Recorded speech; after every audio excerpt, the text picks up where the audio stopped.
Dr. Siegel, with his upbeat message of how defiant cancer patients beat their doctor's predictions, became especially helpful after my diagnosis.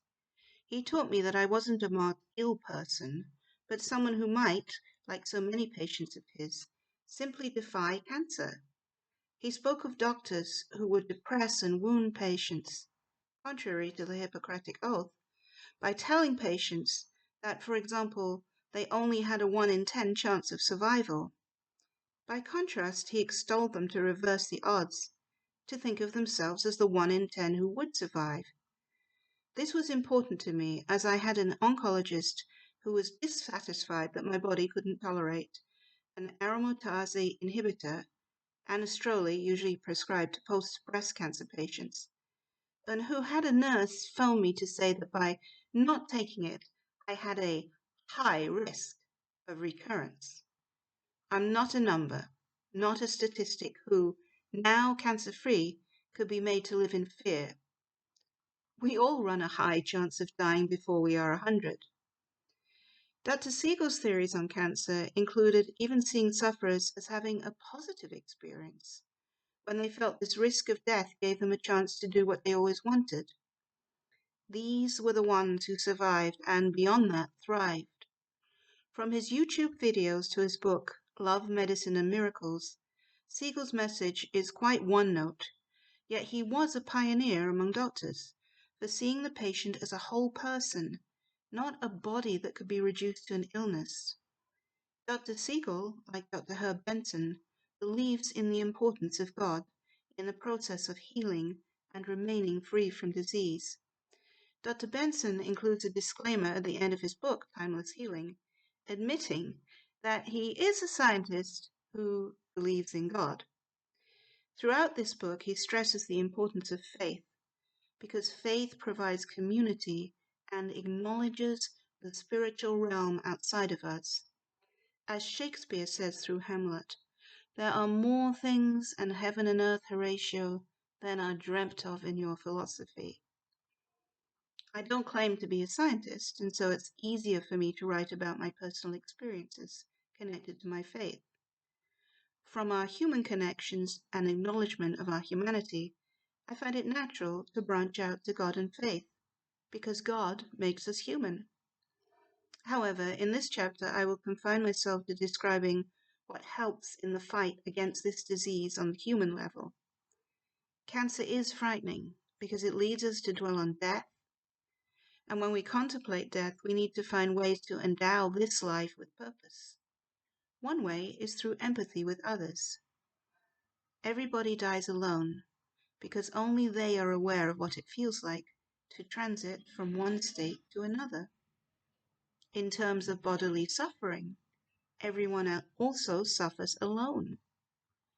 On the day I felt so strange when watching the bells of St. Mary, my beloved husband did not share my bodily feelings.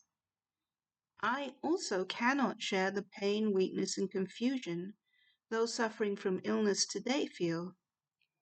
Yet, in order to combat the chaos and confusion caused by diseases we suffer in body, we need to look outside ourselves and through sharing find order and meaning, the polar opposite of disease. I am very close to my husband. For 31 years we have shared our lives, and neither of us can envisage life without the other.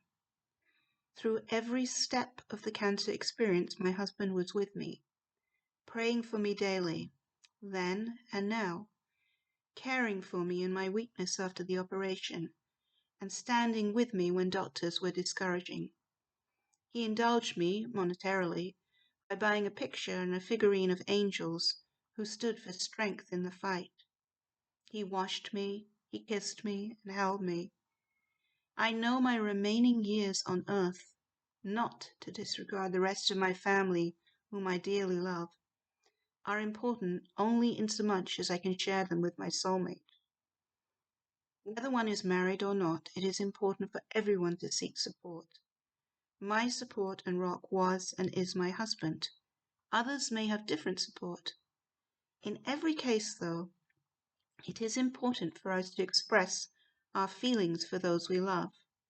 My children were a huge support to me, too. My daughter is a doctor with whom I can discuss anything medical, and our relationship is a far cry from my painful, broken relationship with my mother. My son, who is shy like his father and was a tentative child, is a warm and generous man. Our relationships are ones of love and support. There were others, too. My son-in-law's mother was surprisingly supportive, as was a friend of hers who acted as an encouraging mentor, having been through a double mastectomy. A couple we knew, the husband suffering from multiple myeloma, provided some meals and significant encouragement. People undergoing a fight against any illness need to look towards the light rather than the darkness. We all know people who have encouraged their illnesses. They didn't fight, and why not? One reason is men giving in to a difficult relationship with a spouse. No one can recover from an illness without the mental power to grasp healing in both hands. In my own family, there's been a pattern of men succumbing early due to darkness in their relationship with a spouse. My father died at 72 from congestive heart failure, a heart attack following a stroke 2 years before. With a sympathetic spouse, he might have lived far longer. My grandfather died at 64 after leaving the hospital following an operation to remove a brain tumor. The operation was successful, yet his relationship with my grandmother was not good. She crossed the street ahead of him, and still a little befuddled after the operation, he died after a delivery van ran into him. My father-in-law died from heart disease at 57. He made no attempt to change his eating habits and continued to drink too much. With a more sympathetic spouse, he too might not have encouraged his disease. There are many other reasons why people give in. They may have already given in to addictions. A highly obese musician acquaintance of my husband's died of COVID because his weight, which itself was a factor in his type 2 diabetes, lessened his chances in the fight. Dylan Thomas died at 39, was suffering from pneumonia, and could possibly have been saved, but his alcohol addiction meant that a doctor took it literally when he said he'd had 18 whiskeys, and injected him with morphine, which sent him into a coma. Doing the worst possible thing for an illness through addictive behavior or living in an emotionally stressful situation encourages the darkness that is behind many diseases. When people are involved in a hand-to-hand battle with illness, they need to reach for every light-giving weapon they can. Empathy with others and the power of a loving relationship are incredible weapons. We grow frightened when we are alone in the dark.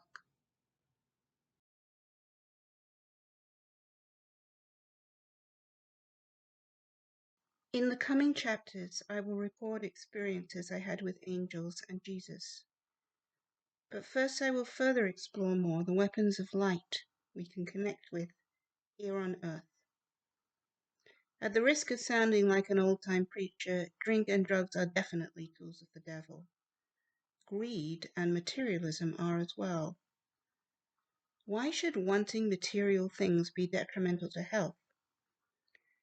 Because the materialistic environment we live in undermines the things of the soul. Buying stuff, and once we've bought it, wanting even more stuff, is an obsession detrimental to health. This is one way in which our culture has turned away from Christ. This world is horribly vapid, a copy of something once beautiful and brave, because the dominant trait of our American culture is materialism. High culture, that is, great music, great literature, and great art, grows our souls. Nature, friendship, and love all refine the soul. We know that the natural world, plants, trees, and animals, are also soothing to the soul. One doesn't have to be part of what some call the wine and cheese crowd. Simply building a fire and taking one's children camping and listening to the sounds of night are pursuits that we know inwardly to be right. There has to be a moral order in the universe. Like the human body, this order is exceptionally intricate. Connecting to the good things in life outside us leads our intricate bodies to function well. From this argument, I reach the conclusion that we have souls that respond to what is good in the universe, and that responding to the good fights the evil of certain diseases. These are matters of the spirit, and the spirit is bigger and vaster than we are. Meaning in this life is connected with acquisition for too many people, yet continual acquisition does not lead to mental health, which is so important for physical health.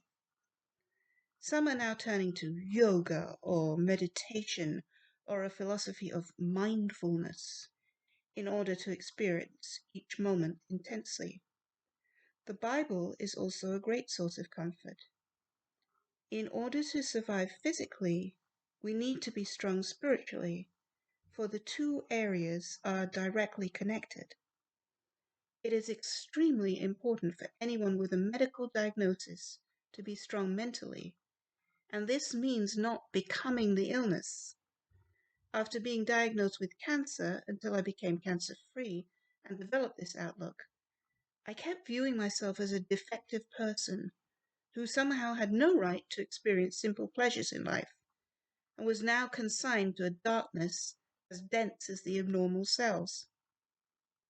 It was a mistake for me to concentrate on the abnormality of the cancer.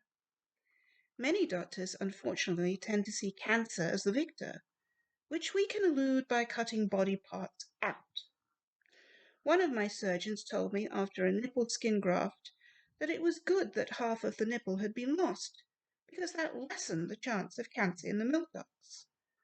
Why view things that way? It is sad that I lost half of my nipple, not good because of this supposed lessened chance of reoccurrence.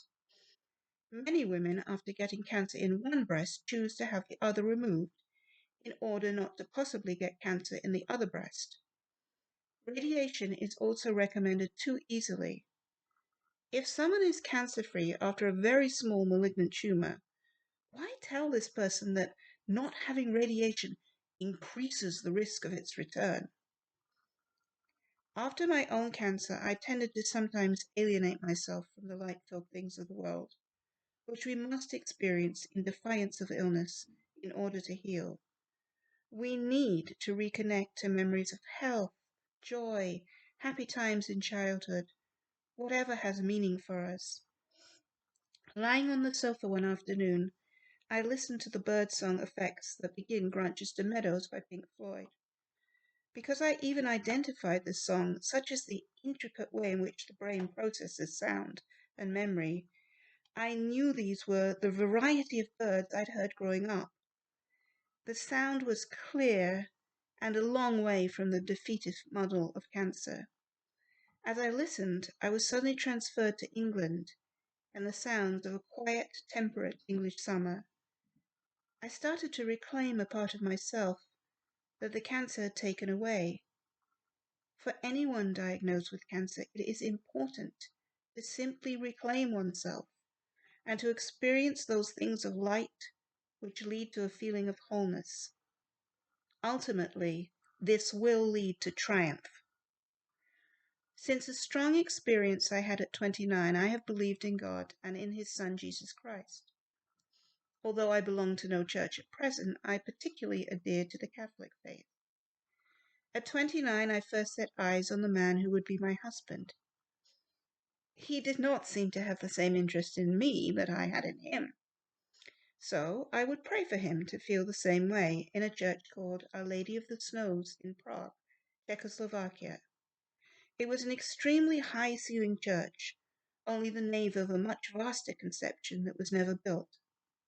As I prayed in that place where so many had prayed, in the silence I felt holiness in the air, and I knew there was a God. God has granted some of my prayers and denied others. I married the man I prayed would want me, and had 2 healthy children. Prayers that weren't granted were connected with long periods of unemployment and the world not recognizing me as a writer. After becoming a Christian, I ran into some fairly reprehensible behavior by so-called Christians after moving from Prague to America. I learned how hard it can be to distinguish those who truly carry the Holy Spirit within them from hypocrites. Yet, on the plus side, some inexplicable events occurred, which, until this day, I cannot fully explain. To relate them, I must acknowledge that I believe God chose to save me and my husband. Why he did so, rather than saving others who actually have suffered similar tragedies, I cannot explain. One occurred soon after we were married in England and were honeymooning there. My American husband had never driven in England, and I had mistakenly told him not to slow down when entering a roundabout. So we entered a roundabout right in the path of a truck. I saw it coming towards us, heard the blast of the horn, and then it vanished. Somehow the crash was averted. Another later experience involved my son, who was 2 at the time. My daughter was 4 and driving a small electric car. He was seated atop the back. She drove into an electric post. My son flew through the air out of the car and landed on the grass, unhurt.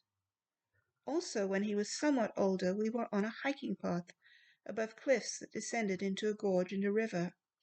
He ran ahead of us, full of energy and springing from place to place. Then he came upon a tempting rock that towered over the watery chasm below. Suddenly my husband shouted, "No, no, stay here." He later said he heard a voice say no. I believe this was the voice of an angel and that my son was spared. As an adult, he was not spared from all suffering. He had a painful hernia requiring an operation and some other bad times. God is a mystery, yet capable of supernatural and divine intervention. I believe in such events. Many Christians believe also in supernatural healing. Yet, if people only had to ask God to heal them and it was accomplished, this will put the entire medical profession out of business.